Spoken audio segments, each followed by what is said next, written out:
Ramadhani karibu, tulikusubiria, wetu mwema habibu, tulikungojea, karibu wetu. Bismillahirrahmanirrahim. Alhamdulillahi rabbil alamin. Wa sallallahu ala sayyidina wa nabiyyina Muhammadin wa alihi at-tahirin. Allahumma inni as'aluka qalilan min kathir ma hajatin bi ilayhi azima wa ghinaka anhu qadim wa huwa indi kathir wa huwa alayka sahlun yasir. Allahumma inna afwaka an ذنبي وتجاوزك عن خطيئتي وصفحك عن ظلمي وسترك على قبيح عملي وحلمك عن كثير Jeremy عندما كان من خطئي وعمدي أتمعني في أن أسألك ما لا أستوجبه منك. اللهم صل على محمد وآل محمد وعجل فرجهم. خداوند متعال نے ہمیں یہ توفیق دی کہ وہ دعائے افتتاح کی ہم دعاؤں کے اندر کہ جو امام زمان علیہ الصلوۃ والسلام خدا سے جو مانگ رہے ہیں اس کے اندر کانٹمپلیٹ کر سکیں. دیکھیے جو کچھ بھی آپ کے سامنے یہاں پر ہر روز جو ڈسکشن کی جا رہی ہے, there should be a goal behind that.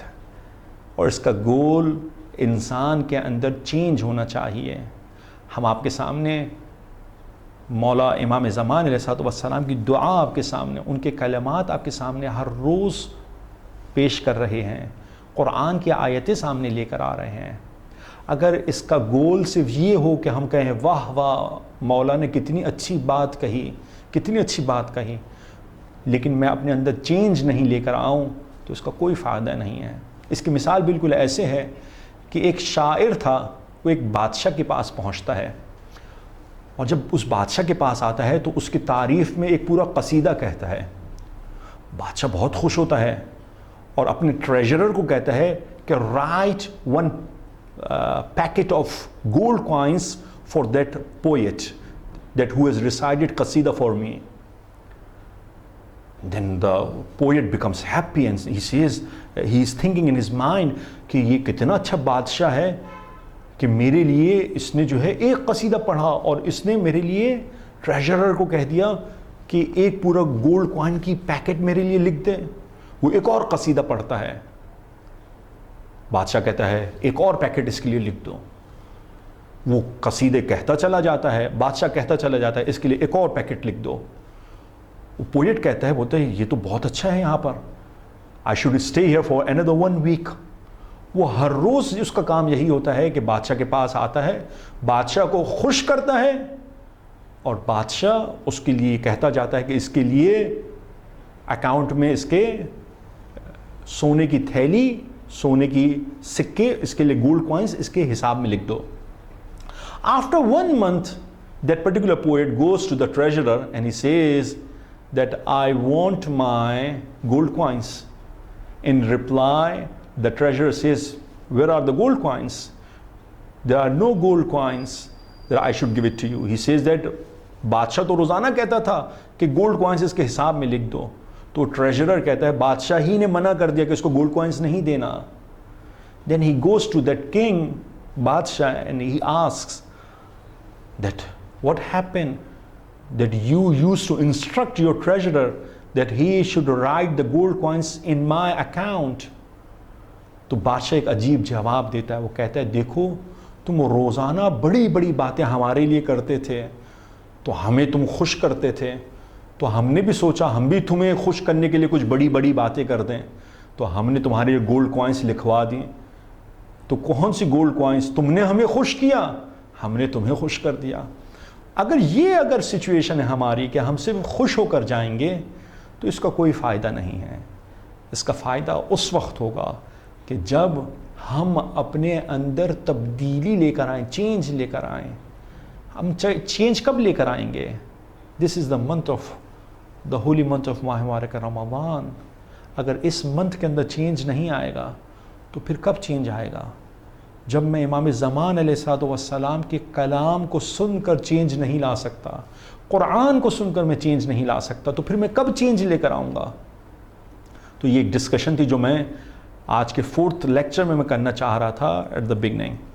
اگر آپ کو یاد ہو کہ ہماری لاسٹ ڈسکشن کہاں پہنچی تھی، وہ یہاں تھی کہ الحمدللہ الذی لا مضاد له فی ملکہ ولا منازع له فی امرہ، الحمدللہ الذی لا شریک له فی خلقہ ولا شبیہ له فی عظمتہ، الحمدللہ الفاش فی الخلق امرو وحمد الظاہر بالکرم مجدو الباسد بالجود یدا الذی لا تنقص خزائنہ ولا تزیدہ کثرت العطاء الا جودا وکرما انہ هو العزیز الوہاب. تو ہم نے خدا کی پریز کی تھی. کتنی پریز ہو چکی تھی؟ 5 پریز. الحمدللہ الحمدللہ امام کہہ چکے ہیں. And at the end of the last lecture we discussed now the tone of this dua is going to change. دیکھیں دعا is like a wave. جیسے ویو اوپر جاتی ہے اور نیچے آتی ہے، اسی طریقے سے دعا بھی ہے. دعا از ناٹ اے لیکچر کہ ایک خاص پرٹیکولر ٹاپک کے اوپر ڈسکشن ہو، نہیں. دعا از لائک اے ویو. کبھی انسان خدا کی تعریف کرتا چلا جاتا ہے، پریز کرتا ہے، فوراً اس کے بعد نیچے آتا ہے اور اپنے بارے میں بیان کرنا شروع کرتا ہے. او اللہ تو اتنا بلند ہے، تو اتنا ہائی ہے، سپریم ہے، میری کیا اوقات ہے. پھر اپنے کمتر ہونے کا احساس کرواتا ہے، اے خدا میں اتنا ضعیف ہوں، میں اس قدر ذلیل ہوں. پھر حاجتیں بیان کرنے لگتا ہے، پھر شکر کرنے لگتا ہے. تو یہ ڈیفرنٹ حالات ہیں، کیفیت ہیں جو انسان جب دعا کرتا ہے تو اس کے اوپر آ رہی ہوتی ہیں. Now the tone of the dua is changing here. Imam says, Allahumma inni as'aluka qaleelan min kaseer. That Allah, I am asking from the kaseer blessings what you possess. Kaseer ni'mat, kaseer favors, abundant favors you possess. I'm asking only little from it. اے خدا تیری کثیر نعمتوں میں سے میں قلیل چیزوں کو چاہتا ہوں، میں تھوڑا سا چاہتا ہوں. مع حاجت بی الیہ عظیمہ. And not only this, you do not require that particular قلیل نعمت.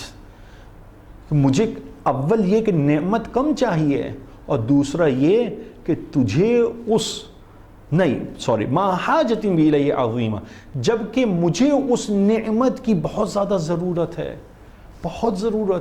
اس کے بعد کہتے ہیں وَغِنَاهُ عَنْهُ قَدِيم، اور اے خدا مجھے اس کی ضرورت ہے اور تیرے لیے بہت چھوٹی ہے اور تو اس سے بے نیاز ہے. You do not require that particular نعمت. دیکھیں sometimes we ask something from someone that اس سے ضرورت ہوتی ہے، تو ہم کسی سے لینڈ کرنے کے لیے کوئی چیز مانگتے ہیں.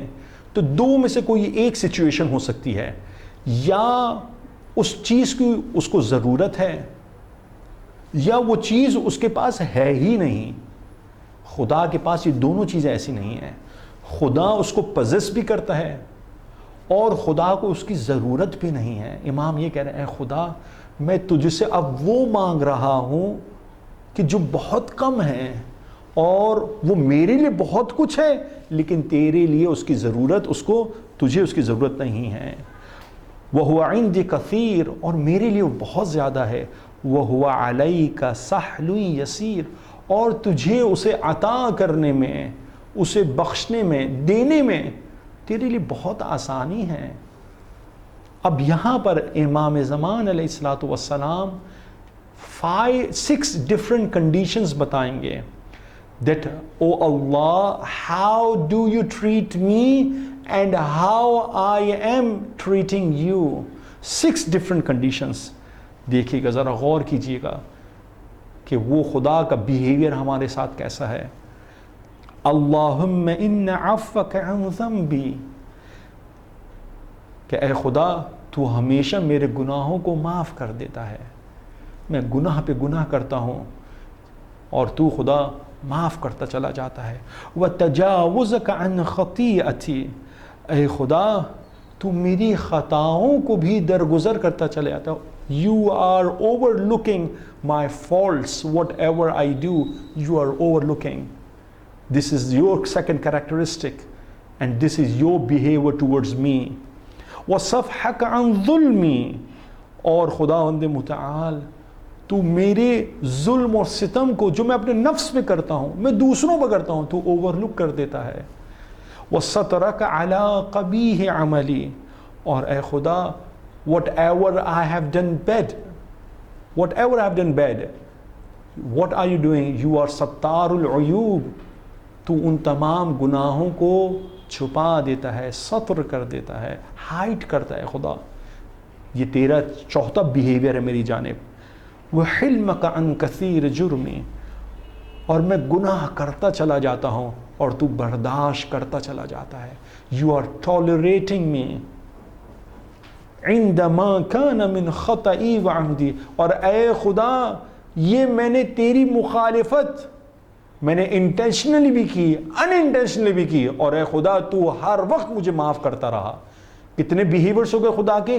6 بیہیویئرس ہو گئے۔ تو گناہوں کو معاف کرتا جا رہا ہے، میری خطاؤں کو تو اوور لک کر رہا ہے، میرے ظلم و ستم کو تو اوور لک کر رہا ہے، میرے برے اعمال کو تو ہائڈ کر رہا ہے، میں گناہ ریپیٹ کرتا چلا جاتا ہوں، تو ٹالریٹ کر رہا ہے، میں انٹینشنلی اور ان انٹینشنلی گناہ کرتا ہوں، تو مجھے برداشت کر رہا ہے۔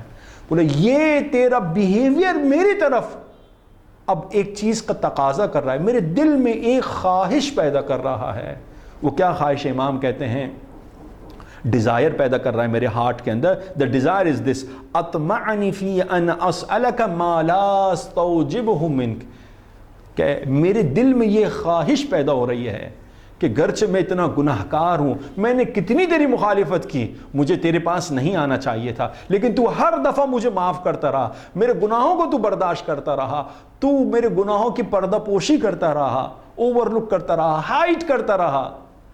بولا اب میرے دل میں ایک ڈیزائر پیدا ہوئی ہے، and this desire is this that I should ask something from you ما لا استوجبہ منک، جس کا میں وردی نہیں ہوں، جس کا میں حقدار نہیں ہوں۔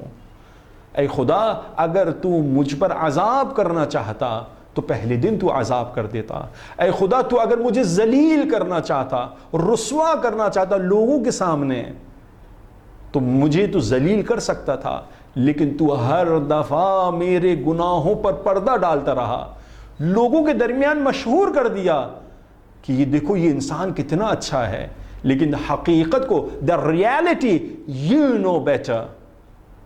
There is a saying from امام صادق علیہ السلام کہ عرش خداوند متعال کے اوپر whatever we do in this particular world، تو خداوند متعال عرش خداوند متعال پر اس کا ریپلیکا بناتا ہے۔ For example, if we are doing good deeds، for example if we are doing سجدہ، we are doing رکوع، تو بالکل اس کا ریپلیکا خداوند متعال عرش خدا پر بناتا ہے، عرش پر بناتا ہے۔ جیسے ہم نے سنا ہے کہ بیت المعمور، یہی بالکل خانہ خدا، خانہ کعبہ، عرش پر بھی اس کا پورا ایک ریپلیکا موجود ہے۔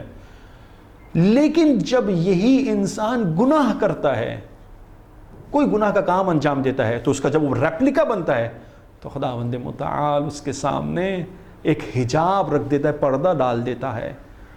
نہیں چاہتا خداوند متعال کہ یہ گناہ جو اس نے انجام دیا ہے، اس سے فرشتے جو خدا کی مخلوق ہیں عرش پر، وہ آگاہ ہو سکیں۔ They should come to know that what this particular servant of Allah is doing گناہ۔ This is the meaning of یا من اظہر الجمیل وستر القبیح، اے وہ خدا کہ جو اچھی چیزوں کو تو ظاہر کرتا ہے لیکن بری چیزوں کو یہ چھپا دیتا ہے، یہ دوسروں کو نہیں بتاتا ہے۔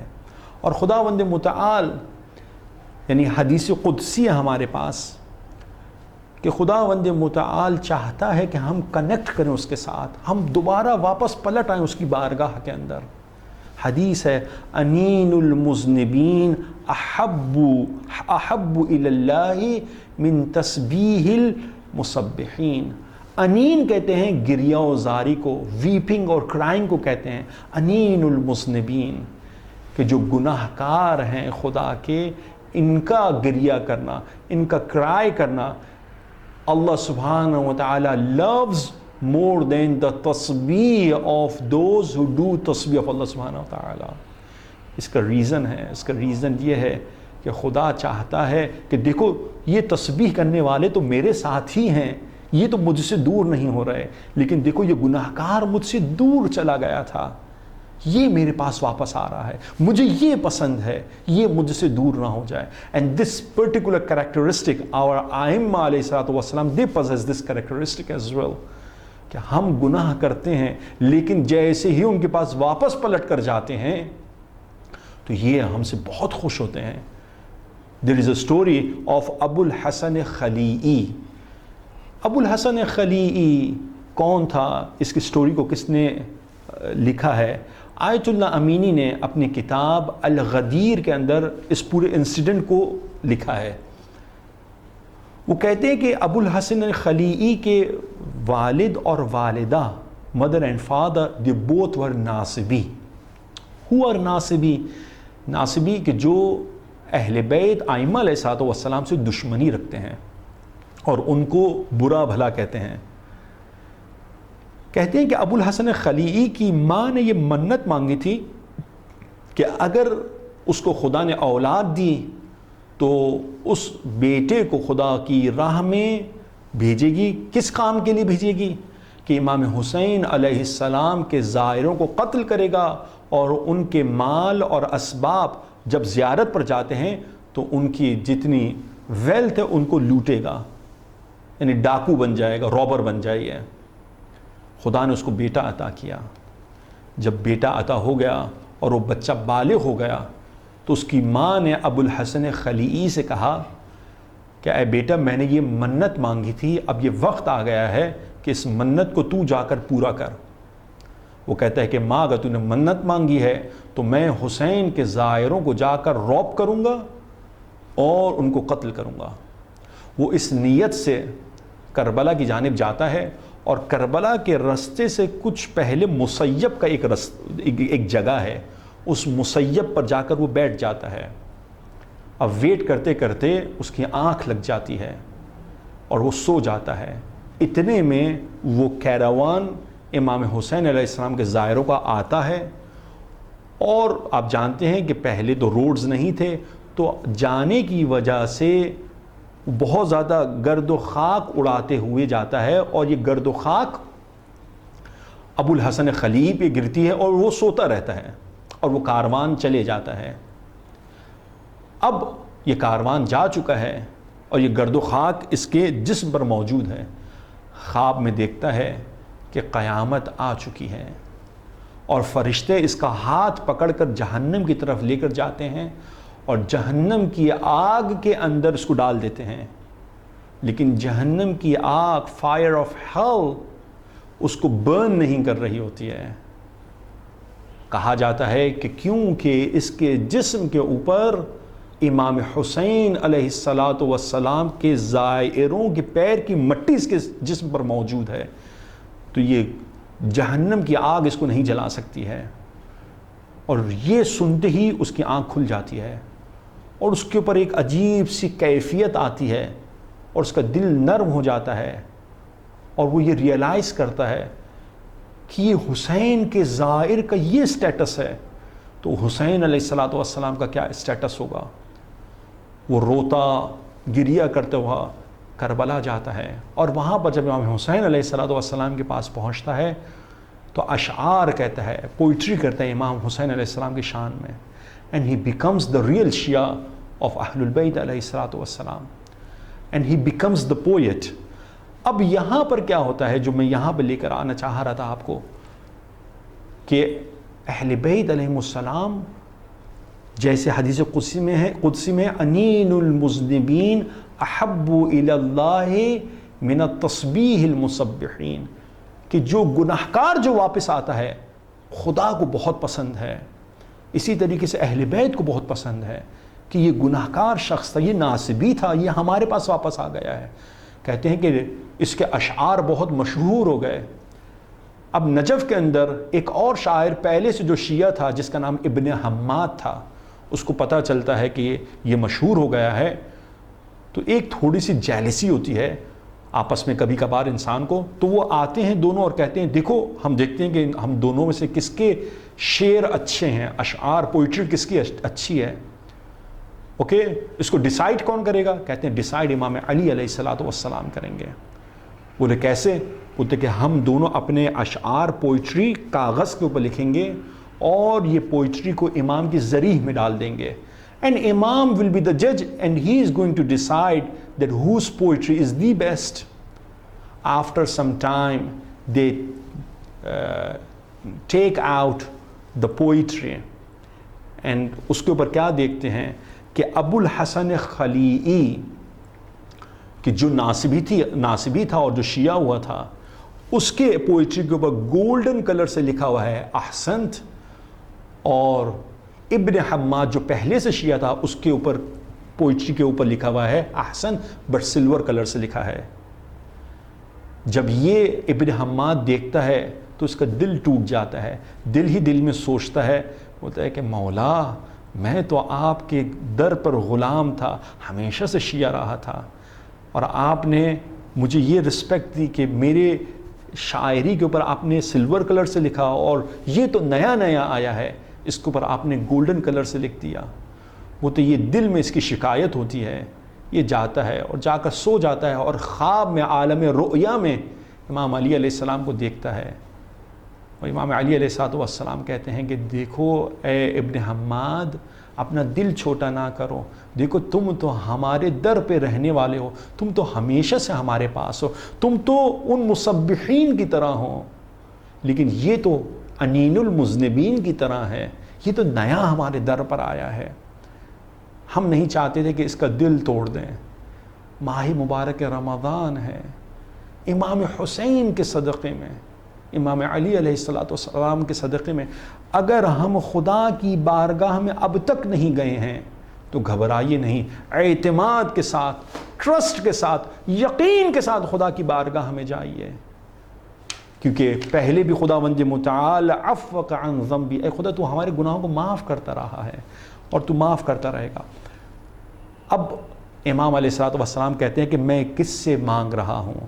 الذی رزقتنی من رحمتک، یو آر دا ون کہ جو مجھے ہمیشہ سے رزق دیتا رہا ہے، تیری سسٹیننس مجھ تک پہنچتی رہی ہے.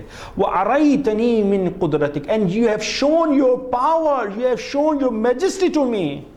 وَعَرَّفْتَنِي مِن إِجَابَتِكَ and you have taught me and you have made me to understand that my dua are going to be accepted. Now Imam continues and says, فَصِرْتُ أَدْعُوكَ آمِنًا. Now I'm asking from you with اطمینان، میرا دل مطمئن ہے، اس اطمینان کے ساتھ تجھ سے مانگ رہا ہوں. وَأَسْأَلُكَ مُسْتَأْنِسًا and I'm asking from you with my heart کہ میں دل سے تجھ سے دعا مانگ رہا ہوں. لا خائفا ولا وجلا، اور اے خدا نہ میں تجھ سے ڈرتے ہوئے نہ تجھ سے گھبراتے ہوئے مانگ رہا ہوں. عام بادشاہوں کے سامنے ایسا ہوتا ہے کہ انسان جب ان کے سامنے جاتا ہے تو دل گھبرا رہا ہوتا ہے، ڈر رہا ہوتا ہے کہ شاید کچھ کہہ دوں گا تو ناراض نہ ہو جائے، کچھ برا نہ کہہ دے مجھے. لیکن اے خدا میں تیرے پاس محبت کے ساتھ آیا ہوں. with good feelings I have come to you. اور میں تجھ سے ڈر نہیں رہا، خوف نہیں کھا رہا، کیوں میں جانتا ہوں کہ تو مجھ سے قریب ہے، تو مجھ سے محبت کرنے والا ہے. پھر امام کہتے ہیں مدلن علیک، اور اے خدا مجھے خود پر ناز ہے مجھ پر، خود پر. فیما قصدت فیہ علیک، کہ میں خدا تیری بارگاہ میں آیا ہوں اور تجھ سے مانگ رہا ہوں. یہ کتنا بڑا مقام تو نے مجھے عطا کیا ہے.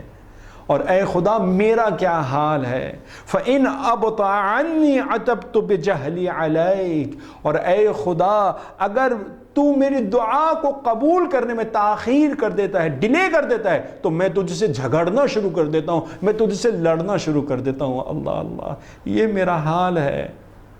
وَلَعَلَّ الَّذِي أَبْطَأَ عَنِّي عَتَبْتُ بِجَهْلِي عَلَيْكَ، گرچہ مجھے معلوم ہے کہ اگر تو نے میری دعا کو قبول کرنے کے اندر اگر اس کو ڈیلے کیا ہے تو اس کے اندر میرے لیے ہی خیر ہے. وَهُوَ خَيْرٌ لِّي، وہ میرے لیے خیر ہے. کیوں؟ لِعِلْمِكَ بِعَاقِبَةِ الْأُمُورِ، کہ اے خدا تو تمام عاقبت الامور، تمام کاموں کے نتیجے کو، رزلٹ کو تو جانتا ہے، ہم نہیں جانتے. اے خدا میں تجھ سے مانگنا چاہتا ہوں، میں تیرے در پر آیا ہوں اور تجھ سے مانگنا چاہتا ہوں. یہاں ایک امام علی علیہ السلام کا کلام ہے جو آپ کے سامنے میں بیان کروں اور آپ کی زحمتیں تمام ہوئیں. There is a difference between asking from God and asking from the creature of Allah subhanahu wa ta'ala. خدا سے اور خلق خدا سے مانگنے میں فرق ہے. امام علیہ السلام کہتے ہیں کہ خدا سے مانگنا، if you are asking from Allah، خدا سے مانگنا شجاعت ہے، بریونس ہے. اگر دے دے تو رحمت ہے، اور اگر نہ دے تو حکمت ہے. اللہ اللہ، کتنا پیارا جملہ کہا. دوبارہ کہتا ہوں آپ کے سامنے، خدا سے مانگنا شجاعت ہے. اگر ہم انسانوں کے پاس جاتے ہیں اور اگر ان کے سامنے جھکتے ہیں اور کچھ مانگتے ہیں تو یہ ہماری کمزوری ہے. This is our weakness. But if we are asking from Allah, it is our braveness, that I am brave, that I am going to Allah subhanahu wa ta'ala. And if He gives, it is His mercy. And if He doesn't give, then there is a hikmat, there is a logic behind that He is delaying to get my du'as accepted. There is a logic. اور خلق خدا سے مانگنے کے لیے امام کیا کہتے ہیں کہ خلق خدا سے، اس کی کریچر سے مانگنا کیا ہے؟ ذلت ہے. انسان اپنے آپ کو ذلیل کرتا ہے، چھوٹا کر دیتا ہے. اگر دے دے تو منت ہے، اگر نہ دے تو خفت ہے. کیا مطلب ہوا؟ اگر دے دے تو منت ہے، منت یعنی احسان ہے. اگر دے دیتا ہے تو وہ انسان بار بار بتاتا ہے میں نے تم کو دیا، میں نے تم کو دیا، میں نے تم کو دیا، احسان جتا رہا ہوتا ہے. اور اگر نہ دے تو خفت ہے. خفت یعنی انسان نے اپنے آپ کو، اپنی آبرو کو نیچا کر دیا. کیوں اپنے آپ کو ذلیل کیا؟ اس شخص کے پاس جا کر سوال کیا اور اس نے دیا بھی کچھ نہیں. تو انسان اگر کوئی چیز مانگنا چاہتا ہے تو خدا سے مانگے، لیکن قطعاً اس کا نتیجہ یہ نہ لیجئے گا کہ ہم اہل بیت کے پاس نہ جائیں، کیونکہ قرآن ارشاد فرماتا ہے کتب ربکم علی نفسہ الرحمہ، کہ تمہارے پروردگار نے اپنے اوپر رحمت، مرسی کو واجب قرار دیا ہے. یعنی خدا نے تمام خزانے جو رحمت ہیں اس کو اپنے پاس رکھے ہیں اور وہ عطا کرے گا. اور پھر اسی قرآن کے اندر آگے چل کر کیا کہتا ہے؟ وَمَا أَرْسَلْنَاكَ إِلَّا رَحْمَةً لِلْعَالَمِينَ، کہ اے رسول خدا ہم نے تمہیں رحمت للعالمین بنا کر بھیجا ہے. تو دیکھ لیجئے کہ رحمت کے تمام خزانے خدا کے پاس ہیں، اور یہ تمام رحمت کے خزانے رحمت للعالمین رسول خدا کے صدقے میں عطا ہوتے ہیں. انشاءاللہ اگلی فریزز کو دعائے افتتاح کی اگلے لیکچر میں ہم کنٹینیو کریں گے. وصلی اللہ علی سیدنا و نبینا محمد و آلہ الطاہرین. Karibu mwezi mwema tulikusubiria ninyi